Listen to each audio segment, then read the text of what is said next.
बिस्मिल्लाहिर्रहमानिर्रहीम। अस्सलाम वालेकुम नाज़रीन, मैं तारिक इस्माइल सागर आपकी खिदमत में एक बड़े ही चौंका देने वाले तज्ज़िये के साथ हाज़िर हुआ हूँ।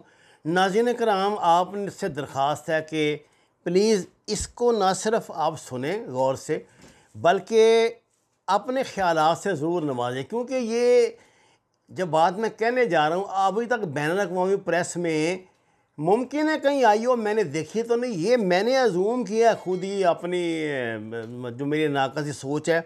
और इस सिलसिले में मेरी रहनुमाई की है लंदन से कोई खालिद साहब हैं जिनका इंटरेस्ट है इसमें स्ट्रेटेजिक वारफेयर में।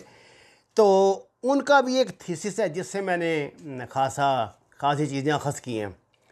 नाज़रीन कराम, मैं अक्सर आपको कहता हूँ कि यार ये अफ़गानिस्तान से अमेरिका क्यों नहीं कर रहा है, बज़ाहिर कोई वजह नज़र नहीं आ रही। देखें ना, अमेरिका का कौन है सबसे बड़ा अलाई इस वक्त? अमेरिका का सबसे बड़ा दुश्मन कौन है? सबसे बड़ा दुश्मन है अमेरिका का चीन। चाहे दिस वे और डैट वे, मसलन अगर जो बाइडन ने भी ये कहा कि हम माशी जंग जो है वो चीन से ठीक ठाक लड़ेंगे। अब माशी जंग भी आपको पता है आजकल हथियारों के बगैर नहीं लड़ी जाती। और जब वो हम इस तरह की आजकल तो आपको पता है ये जो हाइब्रिड वार है, इसमें मईशत, माशरत, सियासत सारा कुछ इसमें आ जाता है। मगर नहीं आओ, सवाल ये पैदा होता है कि जब चीन तो रहेगा यहाँ इस खित्ते में और बहुत नज़दीक अफ़गानिस्तान के साथ तो उसने कई मुआहदे भी कर लिए हैं, तो चीन यहाँ रहेगा तो अमेरिका कैसे निकल जाएगा? मैं आपको कहता हूँ कि जी अमेरिका अपने ये प्रेजेंस तो नहीं रखेगा, प्रॉक्सी रखेगा, ये करेगा वो करेगा, लेकिन मैं इससे आगे की एक बात आपको बताता हूँ।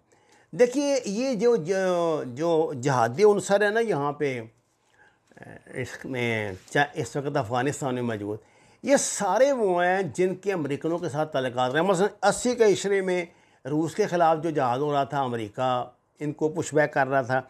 90 में चेचनिया में अमेरिका ने इनकी मदद की थी। 2011 में शाम ने अफ्रीका में भी, शाम में भी, फिर अफ्रीका में भी कई जगह पे अमेरिकन जो है ना वो इन जहादियों की मदद करते हैं।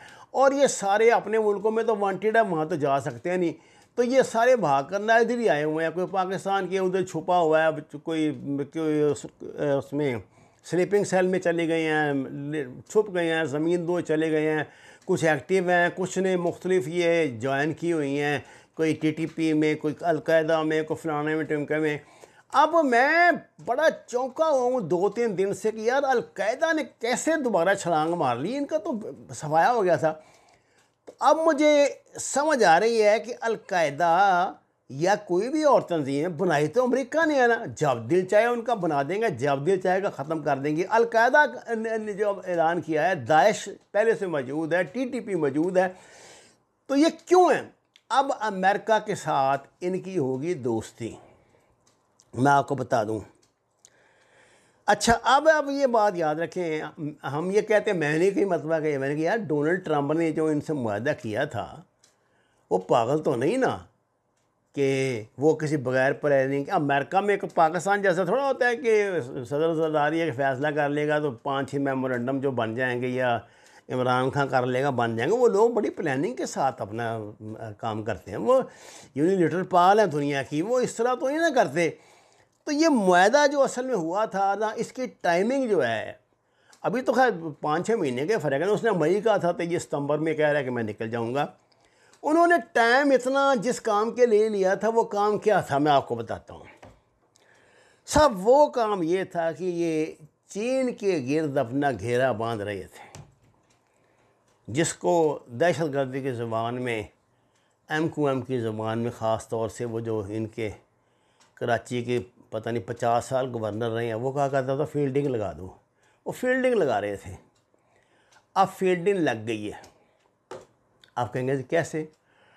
सब ऐसे कि इस वक्त आपका जो साउथ चाइना सी है, यहाँ बैटलशिप, यूरोपीय ममालिक के बैटलशिप यहाँ मौजूद हैं, अमेरिकन बैटलशिप यहाँ पे मौजूद हैं।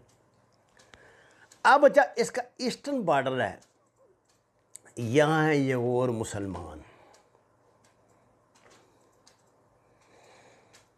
यगोर मुसलमान जो हैं इनके मुतल्लिक मैं आपसे क्या अर्ज़ करूं, आप जानते ही हैं। अगर गिनती की जाए तो चेयरमैन माओ के दौर से अब तक जो इंटरनेशनल स्टेटिस्टिक्स आ रहे हैं उन 1 करोड़ से ज़्यादा यगोर मुसलमान मारे जा चुके हैं। ये कहते हैं कि सिर्फ 9/11 से अब तक 10 मिलियन मारे हैं, और माओ उससे पहले कम्युनिस्टों ने कोई 60 मिलियन मार दिए थे। इतने यगोर और इनके हवाले से वेस्ट में आपको पता है बड़ा चर्चा। हम तो खैर अब चाइना के साथ तल्लुकात की वजह से ये हैं वो हैं, तो इनका जो है जो जी पिंग जोंग जो है ना, ये रीजन चाइना का, यहाँ है ये यगोर मुसलमानों की ज़्यादातर। अब भी इनको कैंपों में रखा जाता है, बड़ी बेचारे अजियत की ज़िंदगी बसर करते हैं। जिसके मुतल्लिक़ इल्म हो जाए कि इसने रोज़ा रखा है उसको पता नहीं, मैं कहानियाँ हैं, अल्लाह जाने सच है कि झूठा। हमारे अब तल्लुकात चाइना से ऐसे हैं कि हम तो ये बात नहीं कह सकते। बहरहाल जो ज़मीनी सच्चाइयाँ उनको मैं तो नहीं बदल सकता, ना आप बदल सकते हैं। अब साहब कई साल से जो जहादी बेकार बैठे हुए थे ना, अब अमेरिका उनको काम पे लगा देगा। चाइना ने इधर अफ़गानिस्तान में आना ही आना है। चाइना के कोई मुआहदे हुए हैं इनके यहाँ पे, वो जो मुख्तलिफ जो मादनियात हैं इनकी तलाश में आएगा। मैंने तो सुना है कि वो इस सिलसिले में अशरफ गनी हुकूमत से भी इनके 2-3 बड़े अहम मुआहदे हुए, और चीन ने खासी कंस्ट्रक्शन भी इनको करके दी है कहीं, क्योंकि चीन भी तो आखिर आने वाली दौर के मुताबिक तैयारी करता है ना, हमारे जैसे तो बात नहीं है। तो अब ये है साहब कि चाइना का भी, चाइना जब यहाँ कदम जमा रहा है, उधर यगोर मुसलमानों का मसला आता है तो अमेरिका इसके पीछे आ जाएगा।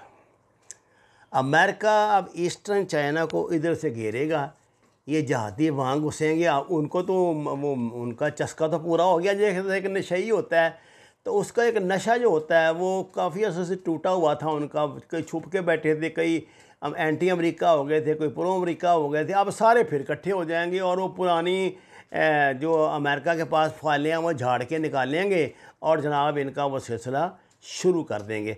मुझे तो ऐसे लगता है कि जैसे बड़े बड़े जो टेररिस्ट जो थे, जो अलकायदा वगैरह के थे लीडर, इनको इसलिए अमेरिका ने नहीं मारा था कि शायद इसी दिन के लिए महफूज रखा हुआ था।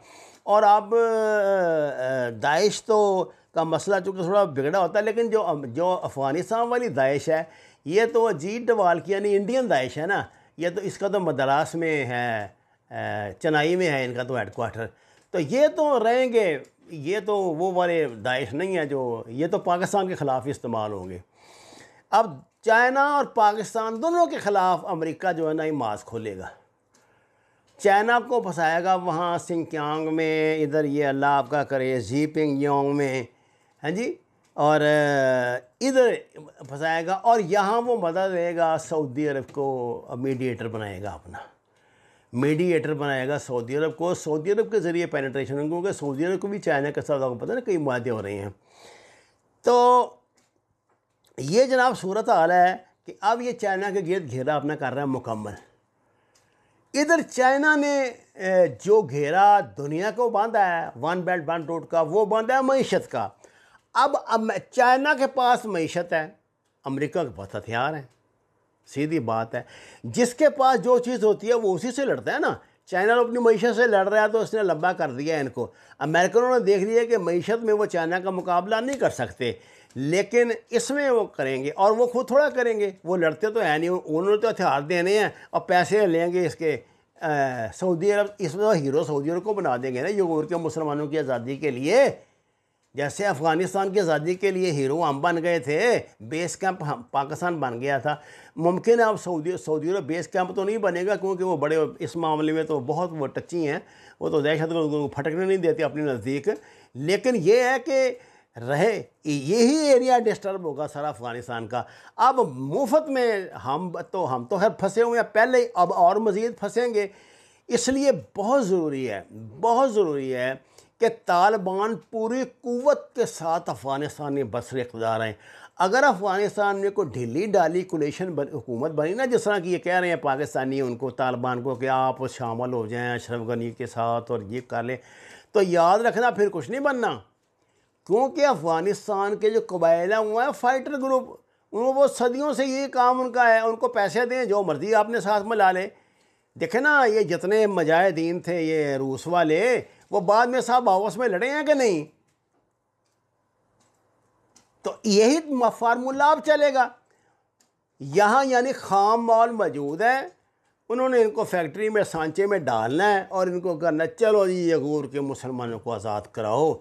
ये जनाब वाला है पॉलिसी यहाँ से इनके निकलने के बाद। ये वक्त चीन और पाकिस्तान की जड़ों में बैठेंगे ताकि हमें सी पैक से दौड़ा सकें। और इस फ़कीर का ये कहना है कि अफ़गानिस्तान बहाना है, सी पैक निशाना है। वमा अलैना इल्लल बलागुल मुबीन। नाज़रीन कराम, कुरान और नमाज को तर्जुमे के साथ जानिए, हमारे चैनल को सब्सक्राइब करें, लाइक्स दें, सच के सफ़र में हमारा साथ दें। आपका शुक्रिया।